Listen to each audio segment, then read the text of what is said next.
Hey everyone, today I'll show you what to do if Steam asks you to launch a game. How to start Steam for gaming. First, try restarting Steam. Open Steam, click on it, then click Exit.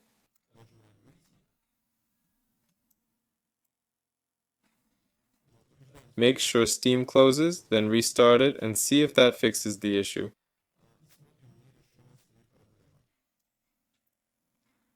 If that doesn't work, try going to Account Settings.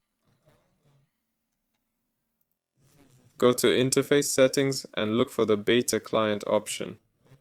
It should be disabled, like mine. If that doesn't help, go to your library and select the game that's not working. Let's use Dota as an example. Click Properties, then verify integrity of game files to check and fix any issues. Hope this helped. See you later.